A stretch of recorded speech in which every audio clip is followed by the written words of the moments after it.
Entrepreneurs, ambitious people who intimidate the lowly, lazy people of this world.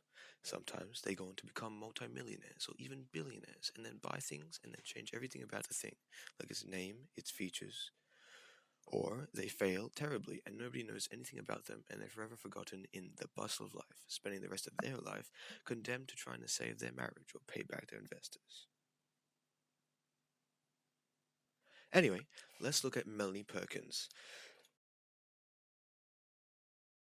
Now, let's talk about Melanie Perkins. Born in Perth, 13th May 1987, she is the founder of Canva, that website that is cool for making infographics for globalization.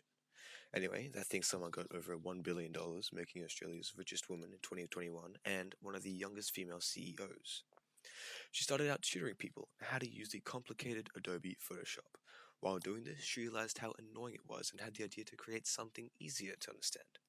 But first, she had to leave university, for some reason.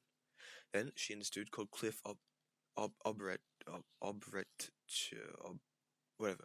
She and this dude called Cliff started their first program, Fusion Books, a platform allowing students to create their own yearbooks.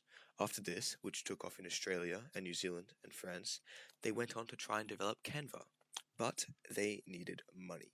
So they went looking for investors. But while trying to do this, they met another guy called Lars Rasmussen. Okay, this guy, Lars Rasmussen, who became their tech advisor, introduced them to Cameron Adams, an ex-Google employee who was pretty smart in all the code and techie bits of making a billion-dollar website. So, together, the dream team was formed, and all they needed was money. Pretty easy? No. 100 times. 100 times Melanie Perkins was rejected until they could find investors. In the end, Canva was made, and I have to make a presentation on this person. Melanie Perkins displayed resilience and persistence to make her idea come true. And now we get to use Canva for all our school assignments. Yippee. Thomas Edison, the man who created the light bulb, the man who created the phonograph, the man who created motion picture cameras and sound recordings, and the man who saved some 3-year-old named Jimmy from being run over by a train. Born February 11th, 1847, Mr. Edison started out selling newspapers and lollies on train stations. During this job, he saved 3-year-old Jimmy Nutri Mackenzie.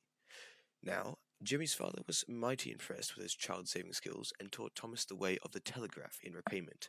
This led to Thomas briefly having a job as a telegraph operator before quitting because he nearly caused 2 trains to collide.